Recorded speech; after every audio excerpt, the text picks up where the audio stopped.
Pela graça de Deus, nós estamos aqui reunidos em nome do Pai, do Filho e do Espírito Santo. Amém. Inspirai, Senhor, as nossas ações e ajudai-nos a realizá-las, para que em vós comece e termine tudo aquilo que fizermos. Por Cristo, Senhor nosso. Amém. Santa Maria, Mãe de Deus, rogai por nós. Vamos juntos refletir a palavra de Deus na liturgia de hoje? É dia 5 de abril de 2025, estamos na quarta semana da Quaresma. Mas antes, vamos dar uma olhadinha aqui no Vatican News para vermos a memória que a Igreja faz hoje de São Vicente Ferrer, presbítero dominicano. Vicente Ferrer era espanhol e um ilustre pregador.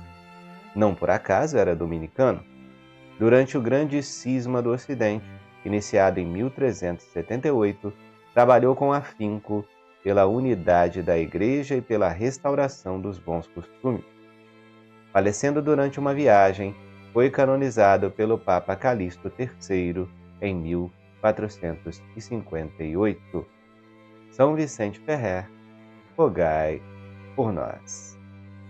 Na primeira leitura de hoje, vamos ler o profeta Jeremias, capítulo 11, versículos do 18 ao 20.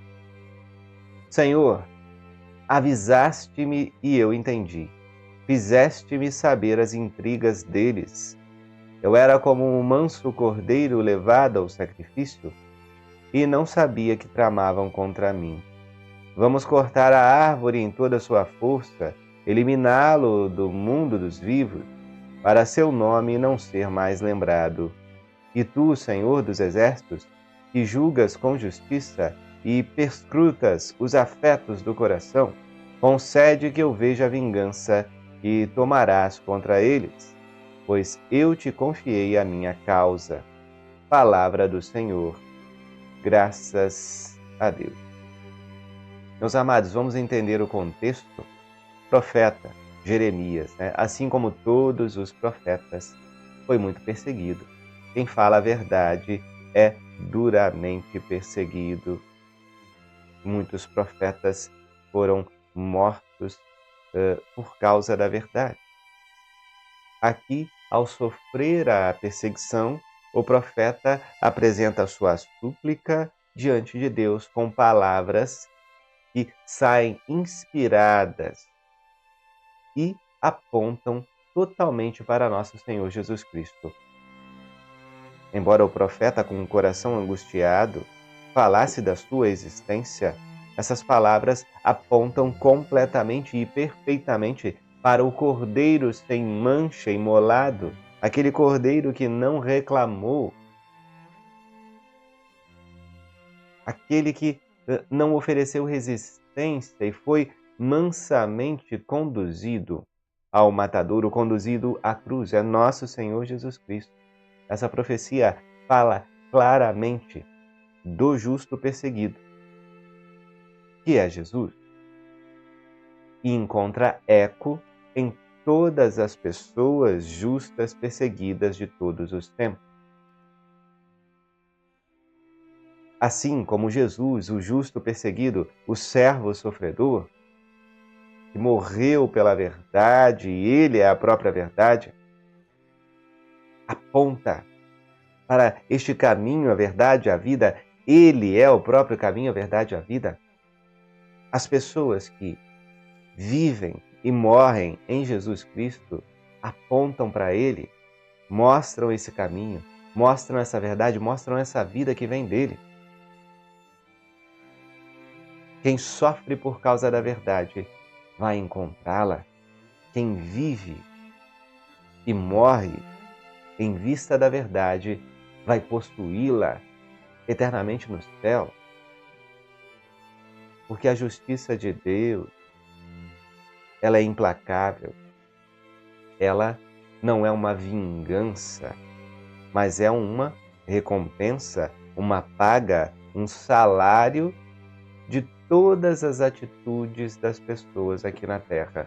A justiça de Deus retribuirá tudo aquilo que fizemos por merecer nessa vida. Nós podemos merecer a condenação com os nossos erros e pecados, ou podemos merecer o céu através da posse que tomamos dos merecimentos de nosso Senhor Jesus Cristo. Ou seja, o mal a gente conquista pelas nossas próprias forças, mas o bem somente através da mediação de nosso Senhor Jesus Cristo. Porque não seríamos capazes de tomar posse de tão grande graça se não houvesse aquele Cordeiro manso, humilde, que se ofereceu em sacrifício pela nossa redenção. Mesmo quando éramos pecadores, mesmo quando não merecíamos e ainda hoje não merecemos, Jesus continua a se oferecer pela salvação, pela redenção, cada um de nós. Precisamos tomar posse dessa graça, né? Vamos refletir também com o Salmo de hoje. É o Salmo 7, e o refrão diz assim: Senhor meu Deus, em vós procuro o meu refúgio. Senhor meu Deus, em vós procuro o meu refúgio. Vinde salvar-me do inimigo, libertai-me.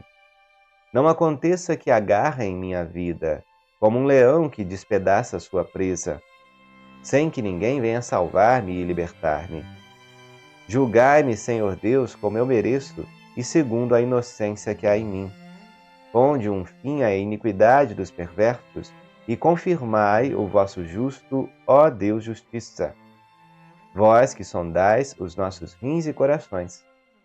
O Deus vivo é um escudo protetor, e salva aqueles que têm reto coração. Deus é juiz e ele julga com justiça, mas é um Deus que ameaça cada dia. Olha que salmo interessante para as leituras que vamos refletir hoje, que estamos refletindo já. O coração de muitos profetas, inclusive do salmista aqui, andava muito angustiado com as perseguições. E você percebe, meu irmão e minha irmã, que ao longo da história da salvação houveram muitas perseguições, sofrimento por parte daqueles que estavam tentando seguir o caminho reto, o caminho da justiça. Sim, os justos, aqueles que buscam a verdade, sofrem, são perseguidos. Têm muitas vezes o coração abatido, dolorido, mas permanecem na graça de Deus, oferecendo a Ele essa dor, oferecendo ao Cristo, aquele que sofreu por todos nós. Mesmo ali nos Salmos, onde não havia aquele contato com o Messias esperado, todas as palavras vão nos levando a olhar para Jesus, sim. Porque, assim como lá na profecia de Jeremias, aqui também no Salmo, tudo o que o povo sofre, o que os profetas sofrem, o que os justos sofrem, apontam para o sofrimento completo de nosso Senhor Jesus Cristo. Ele sofreu para a salvação de todos os justos, para a salvação de todos os pobres, os que sofrem, os que são perseguidos. E sofreu também, abrindo as portas do céu para todos, mas também atraindo sobre os maus as consequências dos seus atos, sim, porque aumenta a responsabilidade dos pecadores quando um Deus se encarna, vem à Terra para a libertação de todos. E mesmo assim muitos viram as costas e aumentam o nível das blasfêmias contra esse Deus. Você imagina a responsabilidade dos pecadores de hoje? Depois de tantas profecias, depois da encarnação do Verbo, depois do anúncio do reino de Deus, o convite à conversão, depois da humanidade ter assassinado esse Deus encarnado na cruz, desse deicídio, depois desse coração tão endurecido, é óbvio que em algum momento a humanidade vai ter que assumir as consequências dos seus atos. Isso é a justiça de Deus, dar a cada um o que lhe é devido. Aliás, esse é o conceito clássico de justiça: dar a cada um o que lhe é devido. Hoje em dia, muita gente tem um conceito errado de justiça, tem gente querendo receber o que não merece, tem gente querendo furtar o que é do outro, tem gente querendo dar menos ao outro do que aquilo que a dignidade humana daquele irmão ali merece. E aí nós vemos as injustiças espalhando pelo mundo. Mas Jesus é a encarnação de Deus. Ele é justiça. Deus, nossa justiça. Ele vem em nosso favor. Ele vem em favor de todos aqueles que sofrem. O sofrimento não durará para sempre. Permaneça fiel, meu irmão e minha irmã. Mas nós vamos meditar agora o Evangelho no centro dessa liturgia. Ele traz muitas informações importantes para nós. É o Evangelho de nosso Senhor Jesus Cristo, segundo João, capítulo 7, versículos do 40 ao 53. Naquele tempo, ao ouvirem as palavras de Jesus, algumas pessoas da multidão diziam: "Este é verdadeiramente o profeta." Outros diziam: "Ele é o Messias." Mas alguns objetavam: "Porventura o Messias virá da Galiléia? Não diz a Escritura que o Messias será da descendência de Davi e virá de Belém, povoado de onde era Davi?" Assim, houve divisão no meio do povo por causa de Jesus. Alguns queriam prendê-lo, mas ninguém pôs a mão nele. Então os guardas do templo voltaram para os sumos sacerdotes e os fariseus, e estes lhes perguntaram: "Por que não o trouxestes?" Os guardas responderam: "Ninguém jamais falou como este homem." Então os fariseus disseram-lhes: "Também vós os deixastes enganar? Por acaso algum dos chefes ou dos fariseus acreditou nele? Mas essa gente que não conhece a lei é maldita." Nicodemos, porém, um dos fariseus, aquele que se tinha encontrado com Jesus anteriormente, disse: "Será que a nossa lei julga alguém antes de ouvir e saber o que ele fez?" Eles responderam: "Também tu és galileu, porventura? Vai estudar e verás que da Galiléia não surge profeta." E cada um voltou para sua casa. Palavra da salvação. Glória a vós, Senhor. Meus amados, nós estamos avançando na Quaresma. Daqui a pouco adentraremos a Semana Santa, a grande semana. Nós vemos que a gravidade das situações, das realidades, começa a aumentar. A perseguição, a oposição contra Jesus Cristo começa a alcançar uma gravidade quase que insuportável, que vai culminar na condenação à cruz, na injusta condenação de Jesus. Perceba vários elementos interessantes aqui nessa leitura. O povo começava a ter contato com Cristo, com aquilo que ele falava, iam levantando várias hipóteses. É o grande profeta? Ou é o Messias? Ou outros diziam: não é nada, lá da onde ele veio não pode sair coisa boa, ele veio da Galiléia. O Messias, ele terá que vir de Belém, tem toda uma descendência. Ora, veja, alguns corações humildes, que são os preferidos de Deus, começam a se abrir, recebem a palavra, ela já começa a frutificar. Outros estão na dúvida, com excesso de informação, ainda não enxergam, e outros se opõem frontalmente a Cristo, por preconceito e desconhecimento. Entenda, meu irmão e minha irmã, o preconceito, o desconhecimento cega. Sim, as pessoas ficam cegas quando não buscam estudar e refletir. Por quê? Estavam acusando Jesus. Ele não pode ser o Messias porque não nasceu em Belém. Jesus nasceu em Belém. Por que eles não pesquisaram? Mas a linhagem dele, ele tinha que ser descendente de Davi. Jesus é descendente de Davi, é da tribo de Davi, nasceu ali, em Belém? Por que não pesquisaram? Porque seu coração era soberbo. Hoje em dia também muita gente não pesquisa, não entende, não estuda, tem coração soberbo, rejeita a Cristo, rejeita a igreja. A gente vê isso muito frequentemente nas escolas, instituições de ensino. Quanta soberba ao pegarem livros escritos agora, recentemente, ignorando todos os documentos da época, ignorando todo o braço da justiça secular, para falar que a igreja, na Idade Média, foi opressora e que ela foi a causa de todos os males e que ela deveria ser extirpada como uma sociedade opressora, como uma instituição maligna. Quanto desconhecimento, quanta falta de estudo, como se a igreja fosse a causa de todos os males e que devesse ser extinta. Pobres mortais querendo ir contra Cristo, que disse que as portas do inferno não prevalecerão contra ela.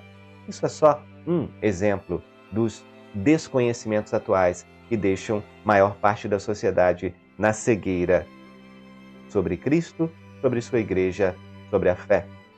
Mas naquele momento também, você vê ali os fariseus, né? E olha que interessante, aqueles que não estudam, aqueles que não abrem o coração, eles acusam os outros, né? Você tem que ir lá estudar, vai estudar, cadê a fonte disso que você está falando? A gente ouve isso muito hoje em dia. Ah, mas essa fonte que você usou, cadê o argumento que você traz? Como você prova isso?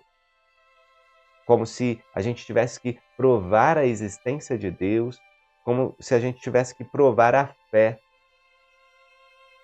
Mas a fé é um mistério, é a esperança, aquela confiança naquilo que ainda não se vê completamente, mas se sente e se vive. Como explicar para um ateu a fé? Jesus, ele explicou a Nicodemos, que entendeu e já tinha ali um coração aberto para a graça. Mesmo entre os fariseus, naquele círculo de soberbos, Nicodemos já apresentava sinais do início de uma conversão, de uma abertura de coração. Mas veja que no meio daqueles homens soberbos, ele foi rejeitado também. A verdade, ela começa a incomodar, desde lá dos profetas, passando por toda a história da salvação, culminando em Jesus e em todos aqueles que o seguirem. Sim, quem seguir Jesus, mesmo que não fale muito, mesmo que seja uma pessoa centrada, silenciosa, sábia, estudiosa, calma, mesmo assim, a sua vida vai incomodar. Você vai ser perseguido, perseguida, quando seguir Jesus de fato. Porque Jesus, ele traz essa oposição. Você vê ali, um acha uma coisa, outro acha outra, e cada um quer viver do seu jeito, e todos têm liberdade para isso. Mas a proposta de Cristo não é uma obrigação, é uma proposta. Quem quiser segui-lo vai ter que tomar a sua cruz, renunciar a si mesmo, a seus projetos pessoais, para assumir os projetos de Deus para a sua vida. Conformar a sua existência aos mandamentos de Deus, aos ensinamentos de nosso Senhor Jesus Cristo. É uma renúncia diária para fazer a vontade de Deus, mas é assim que nós alcançamos a verdadeira felicidade.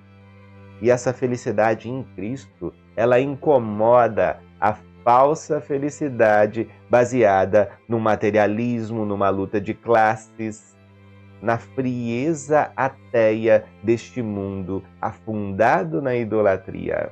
Não há felicidade aí.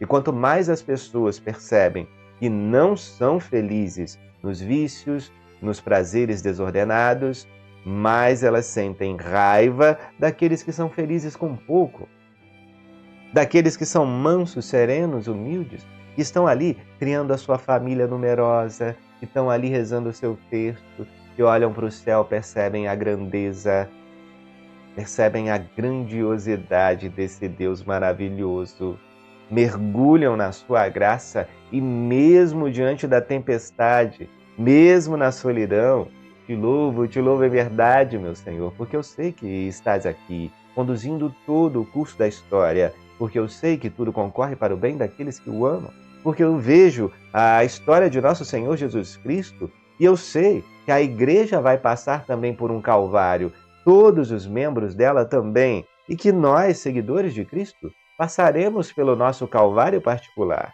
Cada um na sua dor, na sua enfermidade, na sua dificuldade financeira, mas mesmo assim, Deus nunca abandona aqueles que o amam.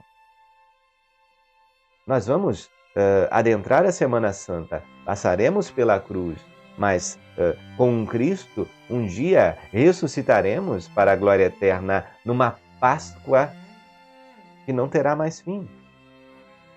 A alegria será sem intervalo.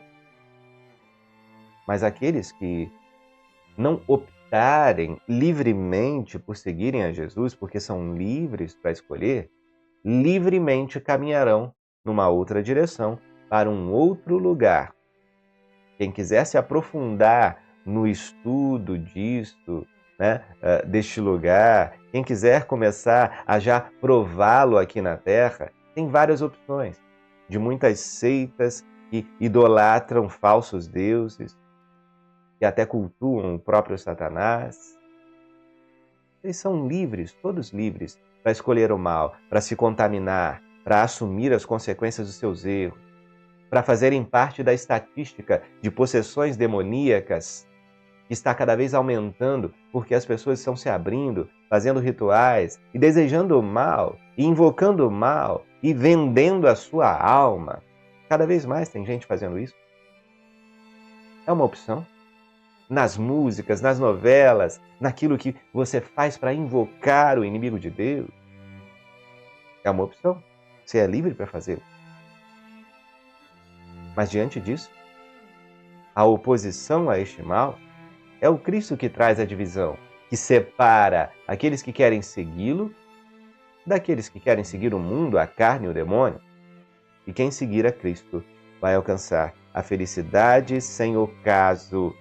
Não vai ter penumbra, não vai ter um entardecer dessa felicidade, dessa alegria no céu. É uma felicidade completa. E se aqueles que buscam o inimigo de Deus nas seitas, nas invocações, nas músicas, nesses elementos, já começam a viver um inferno aqui na Terra e fazer da vida dos outros um inferno, aqueles também que buscam Jesus começam a viver um pouquinho do céu aqui na Terra, com perseguições, como diz a palavra, mas já começam a perceber um pedacinho do céu e começam a apresentar esse céu para a vida dos irmãos que estão à sua volta. Seja propagador do céu. Traga aí um pedacinho do céu nas suas palavras, nas suas ações, no seu abraço, no seu olhar, no seu rezar silenciosamente nas ruas por todas as pessoas com as quais você tem contato, aquelas que você encontra ao longo da rua, ao longo dos seus dias. Vamos levar um pedacinho do céu. Sejamos portadores de Cristo e apresentemos Ele a todas as pessoas com as quais tivemos contato. Louvado seja nosso Senhor Jesus Cristo, para sempre seja louvado. Estivemos e permaneceremos reunidos, em nome deste Deus, que é Pai, Filho e Espírito Santo. Amém. Fiquem com Deus e até a próxima. Espera aí, não vai embora. Você que está acompanhando esse vídeo no YouTube, eu tenho um recadinho. Na descrição desse vídeo tem um convite para você, um link especial para que você participe da nossa jornada bíblica. Se você gostou dessa reflexão da palavra, vem para a nossa jornada bíblica. Vamos aprender com a palavra de Deus. Tem uma comunidade de pessoas que está estudando conosco. Descubra como entrar na nossa jornada bíblica. Você pode escanear esse QR Code, você pode clicar no link da descrição e participar conosco nessa jornada que vai mudar a sua vida. É um convite especial para você. E você que está acompanhando a liturgia dentro da jornada bíblica, aproveite todos os espaços, vá na comunidade, deixe o seu comentário abaixo desse vídeo e vamos cada vez mais movimentar este lugar de pessoas que querem amar mais a Deus. Um abraço para todos vocês. A gente se vê cada vez mais na Jornada Bíblica.